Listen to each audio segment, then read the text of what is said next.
Selamat pagi Dana Mates. Oke, pagi ini kita kedatangan Mbak Rifana Mezaya. Beliau adalah Director of Digital and Sustainability of Grab Indonesia. Selamat datang Mbak Mezaya ya panggilannya ya. Selamat datang di Dana. Nah, ini masih dalam rangka Hari Kartini. Kita menghadirkan wanita-wanita hebat. Salah satunya Mbak Rifana Mezaya. Saya bacakan sedikit. Beliau multidisiplinnya di bidang hukum, kebijakan publik dan pengembangan bisnis. Bergabung di Grab ya, bergabung di tahun 2019 sebagai Head of Strategic Partnership and Business Development. Lalu dipromosikan menjadi Director tahun 2022. Pencapaian di Grab memimpin berbagai proyek strategis seperti Grab Benefit untuk mitra pengemudi Grab, Grab Ventures Velocity, dan program akselerator startup dan beberapa inisiatif dari Environment, Social, and Governance di Grab Indonesia. Beliau sebelumnya bekerja di firma hukum ternama. Beliau lulus di Sarjana Hukum Universitas Indonesia di tahun 2009.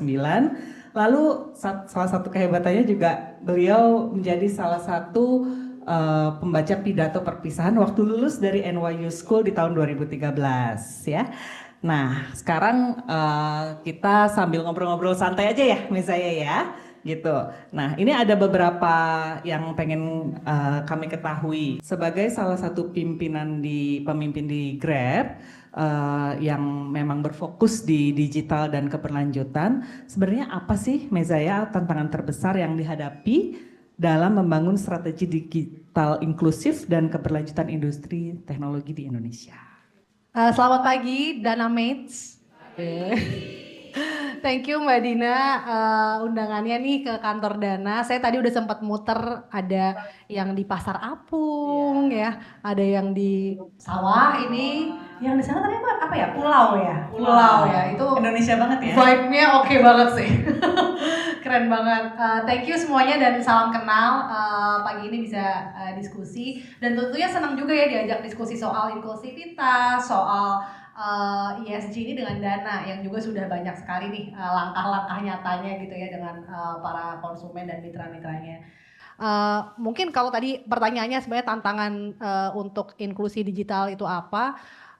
Ini sebenarnya kalau menurut saya sih tantangan, tapi tantangan bukan sih gitu. Soalnya kan actually kalau teman-teman sendiri ya, kita kerja di perusahaan teknologi, sebenarnya inklusivitas itu if we really wanna do it, we can do it gitu kan. Itu bukan sesuatu yang menjadi barrier untuk kita mengembangkan suatu produk ataupun kebijakan yang bisa mendorong inklusivitas. Misalkan saja kalau untuk Grab misalkan ya, kita kan visinya itu we never say we wanna be the best company in blah blah blah, but yang clear itu we wanna empower 1 out of 2 micro entrepreneurs in Southeast Asia. Dan ketika membuild vision itu bisa saja kita misalkan udah nggak usah pikirin deh inklusivitasnya, toh tetap bisa nyampe. Tapi kalau kita punya dengan sadar membuild itu di dalam goalnya gitu kan, memang tapi kita mau menyampai goal itu tapi dengan cara inklusif, maka pasti kita mendesain program-programnya sesuai dengan yang kita inginkan tadi. Misalkan saja kita tahu nih kalau Grab kan ya utamanya ride hailing gitu ya, kita tahu bahwa mungkin kalau kita ingin inklusif terhadap mitra perempuan ataupun disabilitas, pasti kan ada hal-hal yang harus kita sesuaikan. Contohnya kalau dari lady driversnya Grab, saya sering dengar mereka takut narik malam karena ya mungkin. Aku jarang loh ketemu yang perempuan, ada ya? Oh banyak, Oke. sudah banyak tapi masih bisa diperbanyak lagi gitu. Kita tahun lalu aja kita udah acquire lebih dari 20.000 untuk yang women drivers. Tapi itu kalau ditanya, kamu mau nggak punya kesempatan untuk punya additional income ya for your livelihood untuk keluarga? Mau, tapi saya takut kalau nariknya malam. Takutnya apa? Kalau yang saya merasa lebih aman kalau penumpangnya perempuan, misalnya mereka bilang. Makanya kita tahun lalu launch ada toggle di mana mitra pengemudi kita bisa memprioritaskan penumpang perempuan. Jadi mitra pengemudi yang perempuan bisa minta diprioritaskan alokasi penumpang yang perempuan supaya mereka bisa jam nariknya lebih sampai lama lagi. Nah untuk mitra misalkan mitra tuli, apa sih concernnya? Takutnya penumpangnya nggak ngerti kalau mereka itu tuli sehingga komunikasinya breakdown gitu. Oh makanya kita coba untuk facilitate dengan ada auto chat, ada badge juga, dan mereka pun juga punya pendampingan dan briefing khusus lah untuk memperbaiki itu. Jadi sebenarnya kayaknya tantangan tapi actually we can embrace it gitu ya in our company. Iya, setuju sih. Mungkin sedikit sharing juga ke Mas Zaya dan juga teman-teman di sini. I think inclusivity itu kalau memang kita embrace it, mungkin malah jadi weapon yang sangat kuat ya buat kita ya gitu. Seperti di Dana juga gitu, kami juga sangat concern dan ingin melakukan apa ya solutions gitu ya untuk inclusivity itu sendiri gitu. Nah, ini agak bergeser sedikit lah ya gitu ke apa namanya tadi terkait dengan inclusivity tadi gitu ya. Maksudnya saya pengen tahu nih gitu kan, Mas Zaya tahu ya, Mbak Mas Zaya tahu sekarang di Indonesia ini kan kita lagi hot tentang data privacy gitu kan ya, data privacy atau privasi data gitu. Nah ini kan sebenarnya urusannya juga sama inclusivity juga gitu karena kita concern terhadap hak-hak yang dimiliki oleh individual gitu ya. Nah sepemahaman saya di Grab itu sebenarnya terkenal ya untuk sebagai platform yang aman dan terpercaya gitu kan. Sama, saya juga deg-degan. Dan di perjalanannya itu kan memang kayaknya masih belum ada zero incident lah gitu ya untuk keluhan privasi data gitu ya. Nah terkait hal ini boleh di-share nggak ke teman-teman di sini juga gimana nih caranya untuk memastikan keamanan data pengguna. Terus ada langkah-langkah apa nih yang seru yang mungkin kami bisa belajar dari Grab? Iya kayaknya kalau in our industry it's something yang kita harus prioritaskan ya. Karena kan memang kita ini custodian dari banyak sekali data ya. Data konsumen, mitra, karyawan juga gitu. Jadi pasti we wanna do right by them lah. Dan I think mungkin bisa kita juga baru rilis ESG report 2024 last week. Di situ bisa dilihat juga the most trusted platform goal dan ada banyak ini yang inisiatifnya. Tapi termasuk kalau menurut saya sih salah satu caranya adalah we took things to our own hands lah. Like for example in 2019 kita develop something namanya Grab Defense. It's a system yang melakukan pendekatan multi teknologi dan juga pakai machine learning untuk bisa detect secara real time misalkan unauthorized access atau hal-hal yang tidak kita inginkan lah dalam hal cyber security dan juga data protection di sistem kita gitu. Jadi misalkan kalau itu mencegah takeover akun dan sebagainya gitu. Dan juga tentunya ada namanya yang privacy by design yang memang itu pendekatan saya rasa juga banyak sekali yang sudah familiar di dalam kita untuk program-program yang dikembangkan di Grab sendiri. Jadi dari awal sudah dipikirkan ini bagaimana privasinya. Ya kita put ourselves into our user. Karena kayaknya kalau kita enaknya kan kita kerja di sini tapi kita penggunanya juga gitu kan. Betul. Jadi kita juga pasti nggak pengen dong kalau anything happen bad to our data as consumer. Makanya we can really put ourselves into their shoes, right? Customer centric ya Correct, jadinya gitu, ya. kira-kira. Oke. Nah, tadi balik lagi nih seru nih tentang inklusivitas gitu ya. Dan saya juga tahu nih tadi kan ngomongin soal kita selalu gimana gitu ya caranya memastikan bahwa apa yang solusi teknologi apapun yang kita buat itu sebenarnya for the benefit of our users gitu kan gitu. Nah, pengen tahu nih terkait dengan inisiatif di Grab sendiri ya untuk membangun ekosistem yang lebih inklusif terutama dengan mitra ya gitu mitra-mitranya kan ada pengemudinya lalu tadi kita ngobrol-ngobrol di belakang tuh tentang yang Grab kios gitu ya. Nah ini gimana nih apa yang dilakukan Grab inisiatif yang untuk memastikan adanya kesempatan yang setara gitu bagi semua terutama pastinya pengemudi dan Grab kios merchant-merchantnya itu kan pasti ada yang termasuk kaum kelompok yang termarginalkan gitu ya. Boleh di-sharing sedikit nggak Mas Zaya? Sebenarnya kalau di Grab sendiri kita udah mengadopsi triple bottom line, jadi planet, profit and people. Dan memang di dalam goals kita ada yang environment goals dan juga tentunya ada yang untuk inklusivitas. We actually vow to double the amount of people yang termarginalkan yang bisa dapat livelihood dari platform kami gitu. Ya untuk back this up tentunya ada beberapa program untuk mitra pengemudi. Kita punya yang namanya program Wiramudi Grab, itu benar-benar specifically catered untuk how to serve women drivers better. Kita berhadapan dengan stigma dari konsumen misalkan. Siapa nih di sini yang kalau dapat drivernya perempuan terus cancel? Ada nggak? Hopefully nggak ya. Tapi kan adanya di stigma, misalkan, masa saya disetirinnya sama ibu perempuan gitu. Atau misalkan misalkan dia takut untuk menyetir di waktu-waktu tertentu. Jadi kita harus cater to that. Apakah dengan tadi kita punya feature-feature untuk enable them to drive with us longer. Kita punya berbagai macam training safety juga dan juga customer service untuk mereka supaya bisa menghandle interaction dengan customer juga gitu, dengan user. Ada juga yang namanya program Grab Access. Grab Access itu khusus untuk memang onboarding dan pendampingan untuk mitra-mitra yang memiliki disabilitas. Ada beberapa fitur-fitur tertentu dan juga kita punya center yang namanya Ruang Setara. Jadi di sana dengan berbagai partner-partner yang memang bergerak di bidang empowerment for disabilities, kita banyak bikin program juga supaya memang bisa earn meaningful livelihood ya. Saya udah ketemu beberapa orang mitra kami juga ya yang dari sudah mengikuti program-programnya dan memang so far programnya cukup membantu gitu. Misalkan saya bertemu sama ada yang namanya Ibu Yusni nih. Beliau ini dulu 2017 mulai sebagai Grab bike driver. Suaminya kena penyakit neuromuscular, jadi udah nggak bisa bekerja. Jadi seketika beliau jadi single mom lah atau breadwinner. Kemudian dia jadi Grab bike driver dan 2023 kemarin beliau upgrade nih jadi Grab car driver. Itu setelah berhasil menyekolahkan anaknya 2 ke perguruan tinggi gitu.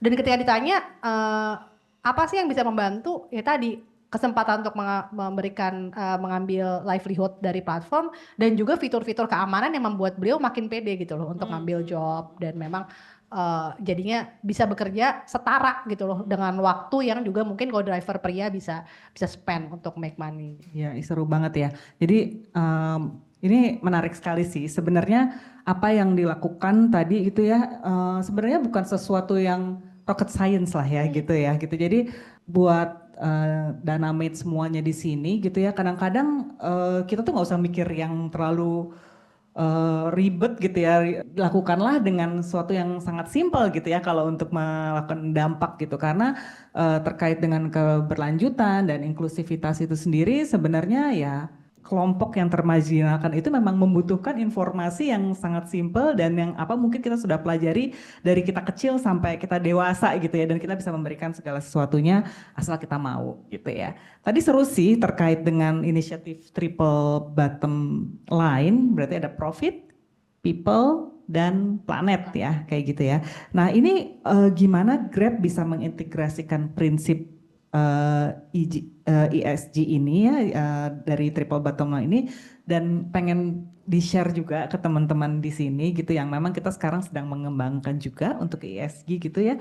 Apa yang bisa dipetik dari pengembangan strategi ESG yang sudah dilakukan oleh Grab di Indonesia?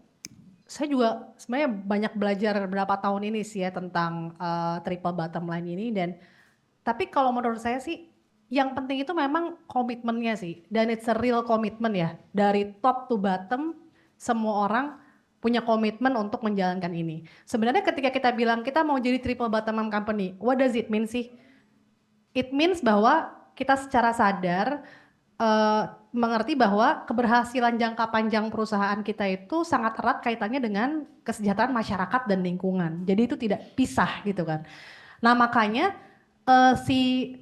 program ataupun pendekatan triple bottom line ini juga harus sangat dekat dengan bisnis. Makanya saya sangat senang gitu ya, ini personal opinion bukan professional opinion. Saya di Grab Director of Sustainability, tapi saya juga pegang P&L for one of the vertical. Jadi sustainability-nya itu tidak mojok sendiri di samping belakang gitu. Tapi benar-benar I as a business decision maker yang punya voice in the table when it comes to business decisions, saya juga punya tanggung jawab untuk sustainability sehingga kita bisa benar-benar integrate itu ke lini bisnis yang ada. Contohnya kalau Grab udah pasti yang menjadi concern kan emission. Kita ride hailing company punya banyak rides gitu kan. Bagaimana what we're gonna do about emission? We already said 2040 kita mau carbon netral, makanya kita mulai adopsi EV itu dari tahun 2019. Right now we are the biggest EV fleet operator in Indonesia, dan itu sesuatu keputusan untuk let's invest first daripada nunggu market. Karena kalau nunggu market mungkin agak lama gitu kan. Tapi 2019 ya, jadi udah mulai ya? sudah mulai Bu, dan sekarang sudah lebih dari 11.000 fleetnya yang beroperasi baik two wheels maupun four wheels. Begitu juga dengan misalkan GrabFood ya, teman-teman kan bisa milih ya mau pakai cutlery atau enggak. Sebenarnya itu mungkin cara ya apa sih cuman seklik doang, tapi itu sebenarnya in 2023 we saved 800 million cutleries dari opting out itu. Jadi it really matters gitu loh Bu. Seru ya, jadi seru sih. Maksudnya jadi artinya ESG itu bukan hanya dari bagian dari bisnis proses, tapi harus jadi bagian DNA ya harusnya ya gitu. Jadi apa namanya harus mingle bareng dengan sustainability yang lain, termasuk revenue dan lain sebagainya. Nah ini mungkin last questions gitu ya. Dynamics di sini pengen tahu nih Mbak Mazaya gitu, dari perspektif Mbak Mazaya sendiri. Bagaimana nih generasi digital seperti Dynamics ini dapat berkontribusi gitu ya untuk menciptakan masa depan yang lebih sustainable melalui teknologi. Wah ini kayaknya udah pada tahu lah ya.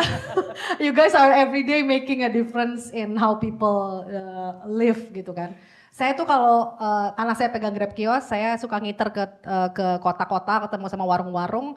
Itu mereka banyak sekali yang pengguna aktif Dana gitu, dan juga mereka banyak orang yang ke mereka minta top up Dana. So I think you guys are making a difference every day lah gitu kan in their lives. Jadi kalau menurut saya sih apa yang kita bisa lakukan ke depannya ya we just have to keep innovating sih.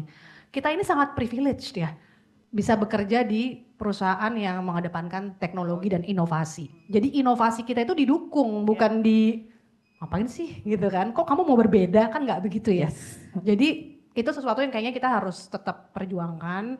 Dan yang kedua mungkin, tapi jangan lost touch dengan apa yang terjadi di real on the ground. Karena di luar dari ruangan ini ya mereka yang kita serve gitu kan bareng-bareng. Jadi mungkin perpaduan antara surrounding yourself with equally innovative energy, tapi juga don't lose touch with the grassroots itu. So keep open your eyes, keep open your mind, and continue innovating by thinking of what is useful for the people ya, dalam hal ini kaum yang termarginalkan. Terima kasih banyak Mbak Mazaya atas infonya. Kami mengucapkan banyak terima kasih sudah hadir sebagai narasumber. Pagi Mbak Mazaya, perkenalkan saya Rikat.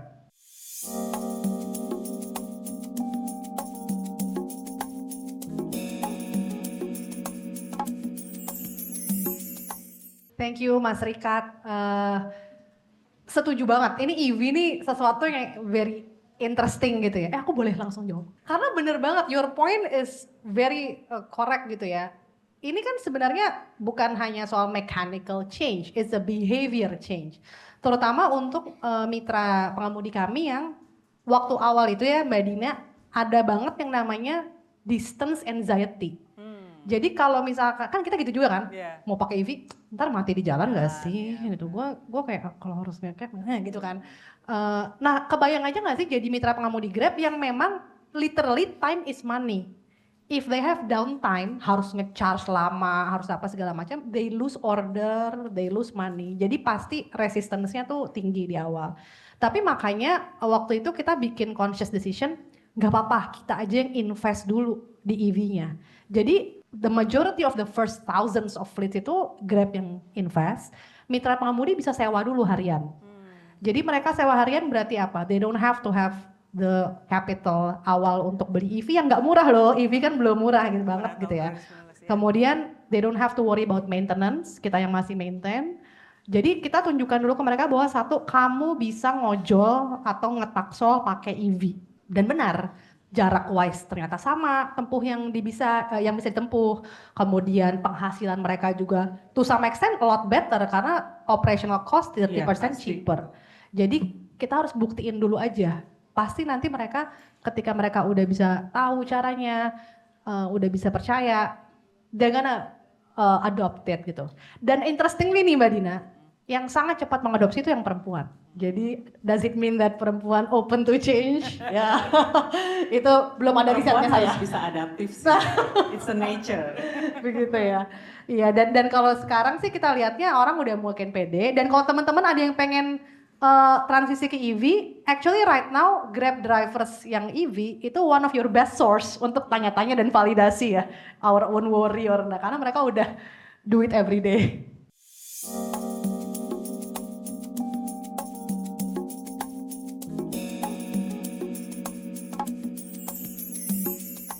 Kita sekarang punya toggle di mana pengemudi perempuan bisa menghidupkan toggle itu untuk mendapat diprioritaskan dia dapat perempuan lagi gitu ya. Kalau dapat penumpang. How it came to that? Ya karena kita benar-benar coba untuk pengen tahu in our markets in Southeast Asia apa nih sebenarnya concernnya. Kenapa kok kita lihat women participation in the workforce in general lebih rendah daripada pria, satu. Yang kedua, kita lihat in our platform, kenapa kok women participation-nya juga lebih rendah daripada pria. Padahal kalau kita lihat ya Mbak Dina, kita telisik lagi driver perempuan itu dia online hours-nya bisa sama sebenarnya. Mendapat penghasilan bisa sama. Tipnya dapat lebih bagus biasanya. Kenapa kok tapi participation-nya rendah? Ternyata kan banyak sekali ya. Ada soal stigma. Ada soal dia nggak mau ngambilnya penumpang, hanya barang sama makanan. Jadi mungkin ordernya limited. Ada juga mengenai tidak punya kendaraan, karena biasanya aset atau property in a conventional family itu dipegang oleh pria. Jadi kalau punya motor dibawanya sama bapaknya ke kantor, walaupun motornya idle seharian gitu kan, nggak bisa narik Grab anyway. Jadi kita satu-satu mencoba untuk lihat apa yang memang paling impactful dan juga bisa paling menjawab concernnya. Caranya ya kita FGD, kita immersion, kita benar-benar bikin komunitas driver perempuan yang sudah lebih dulu dengan kita. Makanya ada beberapa program, termasuk misalkan tadi ya, kita membolehkan mereka untuk menyewa kendaraan. Yang nggak punya kendaraan sewa aja dulu ke Grab harian. Jadi bisa untuk nggak perlu mengganggu aset yang dipegang suaminya gitu. Dan kita mulai juga banyak kasih contoh gitu success stories-nya. Nah, specifically for Toggle karena memang ada real concern di mana mereka itu stop narik ketika malam gitu. Which means memotong opportunity jam untuk mendapatkan livelihood kan. Apalagi biasanya pagi-pagi pun dia nggak bisa mulai sepagi. Masih bikin sarapan buat anak suami. Harus take care of everyone gitu kan. Jadi jam online hours-nya banyak yang sebenarnya potensinya mirip panjang tapi jadi pendek. Ya udah kita coba aja. Of course we pilot first and then everything we roll out. Ternyata responnya bagus banget bukan hanya di Indonesian market tapi di all the other Southeast Asian countries juga. Dan memang it makes a difference in the online hours gitu.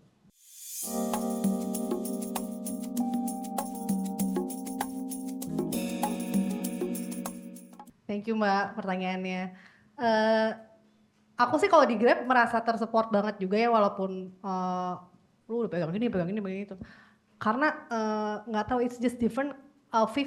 More than 50% of Grab Indonesia's leadership tuh women.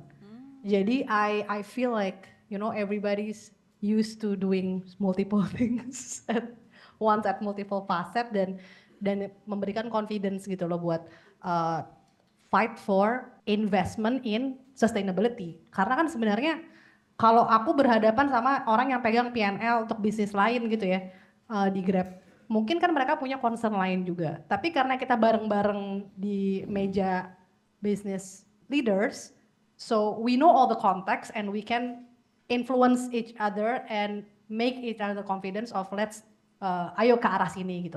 Dan kebetulan memang komitmen dari atasnya juga tinggi banget sih soal sustainability. Jadi ya kita tetap aja experimenting, piloting, and everything itu seperti kita treat any other business project or decision gitu. Dan I feel very supported in that matters.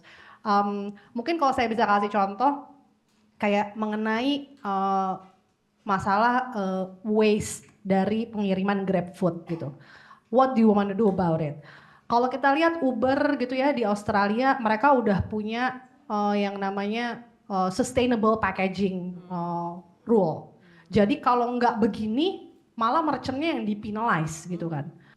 Karena memang di Australia regulasinya sudah sangat clear apa yang dibilang sustainable, apa yang enggak, packagingnya, dan customernya juga very well educated on that, preference customernya clear, carrot sticknya very clear. Jadi mereka berani untuk take that stance.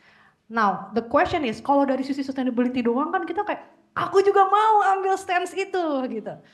Ya tapi kita harus lihat lagi, our feet has to be on the ground. Kalau kita ngelakuin itu sekarang dengan skill yang seperti itu, merchant kita mati apa enggak? Customer kita terserve atau terbebani dan segala macam. Jadi obviously we still do something. We do the opt-out cutlery. Kita lagi mengembangkan beberapa inisiatif di sana. Kita do recycle. Apakah our North Star ada di sana? Tetap ada di sana. Tapi we're gonna treat it as if it's any other product that we're gonna launch. We're gonna keep our feet on the ground, experimenting, piloting, and see how it can be scaled out.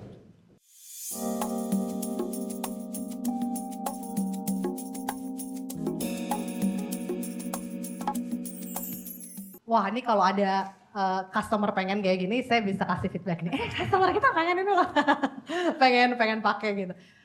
Iya, tapi benar banget memang customer facingnya juga we still have a lot of homework lah ya to do it together. Kita ada berbagai campaign biasanya, kayak kalau last year kita ada take over our Instagram account by one of influencer yang memang teman tuli. Jadi dia ngajarin basic-basic gimana berkomunikasi dengan mitra pengemudi kalau mitra pengemudinya tuli. Kita ada juga kelas bahasa isyarat untuk internal, jadi semua employee-nya Grab bisa ikut dan sama itu juga untuk mitra pengemudi yang lain juga. Jadi yang tidak tuli tapi kita tawarin belajar juga gitu. Dan kita ada kerjasama misalnya last year dengan memang organisasi yang sangat aktif untuk edukasi juga, misalkan Konekin, Pusbisindo, untuk mensupport program-program mereka. Tapi thank you banget masukannya, mungkin we need to do more ya on the customer education.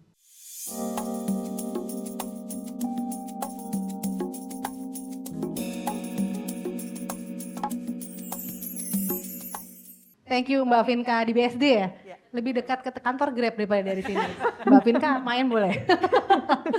Iya tadi kalau yang apa integration of sustainability principles, jadi memang kita punya yang namanya impact flywheels. Kita punya 3 impact flywheels yang jadi guardrailnya lah ketika kita mau develop arahnya Grab gitu kan. Yang pertama obviously a sustainable business for Grab.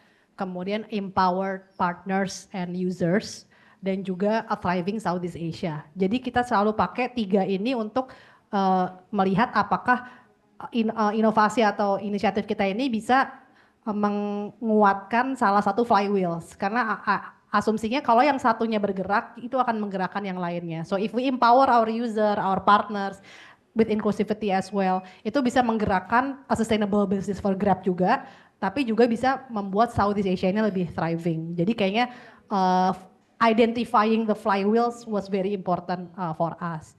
Nah kalau untuk dana sendiri, kebetulan saya pegang bisnis Grab Kios yang adanya di Grab Merchant App, itu kita udah bisa loh top up dana di situ. Jadi sekarang banyak tuh merchant-merchant Grab Kios yang udah menawarkan servis top up dana ke customer-customernya gitu. Iya. Kalau nggak salah saya kan pengguna GrabFood juga ya, itu udah bisa bayar pakai Kris sih. Jadi sebenarnya dana udah bisa Oh iya ya kalau Kris ya. I think if we compare to other competitor yang adopsi open ecosystem, di sini salah satunya ada Grab ya dengan adanya Kris itu. Ya, tepuk tangan dulu teman-teman ya. Thank you semuanya.